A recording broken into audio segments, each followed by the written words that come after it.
And into this video, we're going to be talking about the Fuji X100V. Specifically, we're going to be focusing on F-Log. F-Log is a super flat picture profile that is going to give you a lot of flexibility in post. It also holds the utmost dynamic range, and it has the cinematic look that we all love. Now, there are a lot of picture profiles to choose from, and I made a video, so you can go and check this video if you have missed that one. It's actually a pretty long video, but in this video, we're gonna be focusing only on F-Log.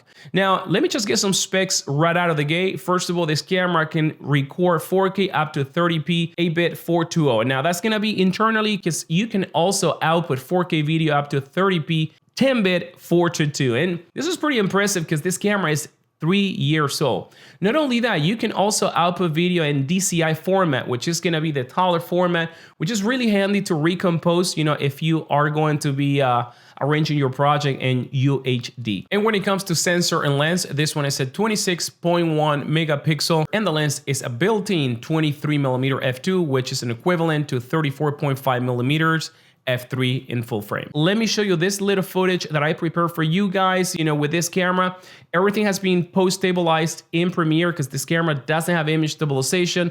There are some caveats that we're gonna talk about, and then we're gonna be grading Vlog. So let's go.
And what I'm going to do is I'm going to edit the last two clips that we just saw. So we have this one right here. And as you can see, it's super, super shaky. Remember, this camera doesn't have image stabilization. So we're going to have to stabilize this footage. And also the one at the end, the horizon is a little bit crooked. So I'm going to show you guys how easy it is to grade this footage. Now, the first thing that I'm going to do is I am going to create a brand new adjustment layer right here. And we're going to dump it on the timeline.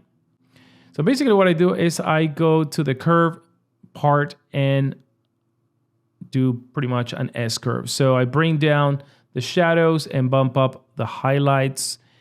And I try to get an image that is pretty good to my eye. And, I'm pretty happy with this. We could tweak it a little bit more. The next thing that I'm going to do is I'm going to go right over here in the basic correction panel. And I may add a little bit more of contrast and pull some of the shadows so we can get a little bit more detail on those palm trees and the buildings behind, also on the seaweed. The whites may bring it a little bit down, and I am going to increase. Now we're going to play with the white balance a little bit more. All right, so I'm pretty happy with this. The next thing that I'm gonna do is I'm gonna go to the curves right here, and I am going to go hue versus hue. Now, the first thing that I wanna do is I wanna target those blue colors that we have. Now, the sky was actually gray, but it has some tints of blue and also a little bit of magenta. So what I'm gonna do is I'm gonna shift those colors just a tiny bit towards, the aquas and teal. I like that.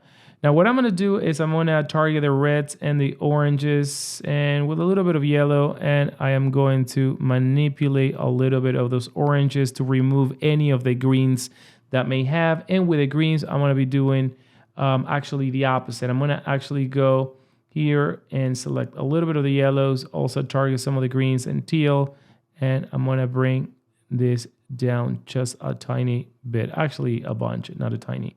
Seems like I gotta bring the yellows a little bit more.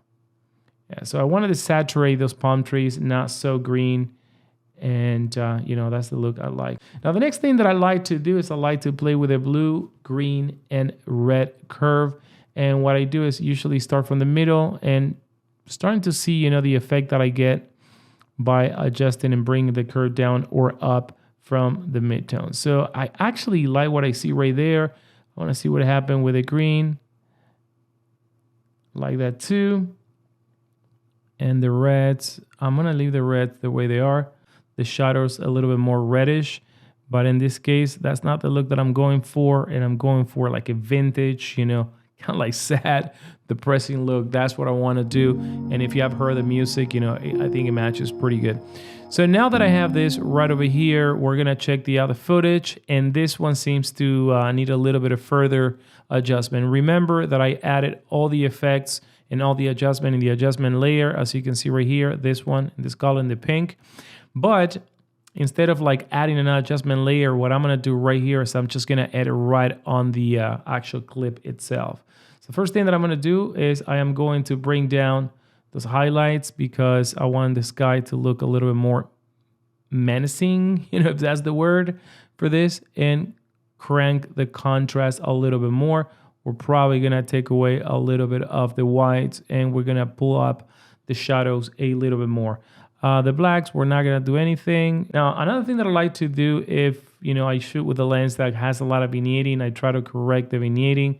But in this case, it's pretty good. And that's something awesome from this lens. I remember that I think I was an f5.6 or something like that here. So not a lot of vignetting. Now, the next thing that we're going to do is we're going to rotate the background because the horizon is a little bit crooked. So I'm going to lock the adjustment layer so I can double click and do this. That's pretty much what I'm going to be doing there. All right, let's see the other image right here, and we can tell that the sky is a little bit more overexposed, so I am going to bring it down. Again, at this time, the light was different because the other clip I shot it earlier, so there could be some difference in the sky and the color of the clouds, but I like the overall orange tone, and the color of the water seems to be, pretty close. So that's simple, guys. So basically targeting first the curves in the adjustment layer, also manipulate a little bit of the curves from the blue, green, and red, and then target the hue versus sat a little bit and hue versus hue. Okay, now we have to talk about some of the limitations that you're gonna encounter with this camera. The first one, in my opinion, is gonna be the limited recording that you get. In the best case, you may get about 10 minutes of video recording.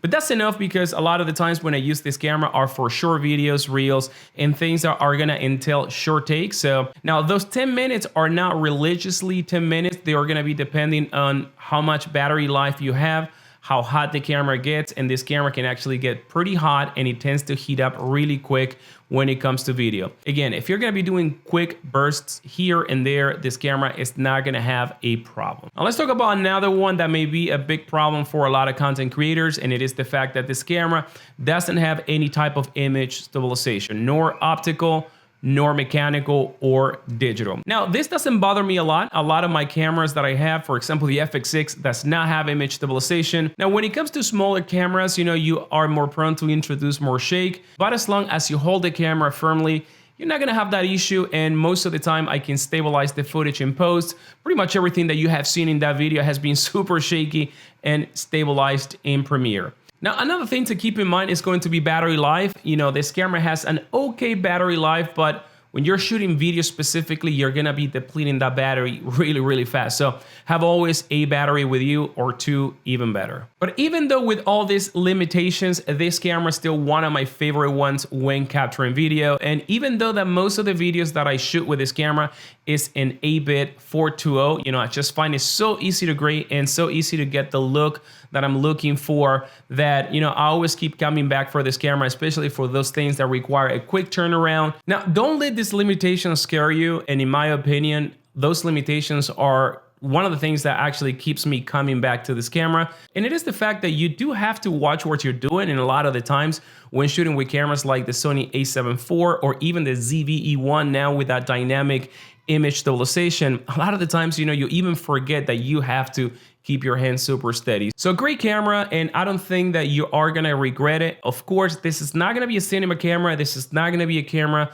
that's gonna make you win an Oscar or anything like that, but it is a camera that is going to give you a lot of bang for the buck in great color, specifically that cinematic look. So I hope you had enjoyed this video. As you can see, a lot of flexibility with this camera. Not only you can get all the photography features that you can ask for in this little camera, pair with a 35mm f2.0 lens. And one of the great things is that this camera is a Super 35 sensor, perhaps, you know, one of the reasons why you get an automatic cinematic feel from this little package right here. So if you can get one right now, hold on to that, because this camera is actually really hard to get right now. And I've heard that Fuji has actually halted operations because they're super backed up. So let me know down below if you have some experience with this camera. I would love to know what you think if you own one. And until then, I will see you on the next video.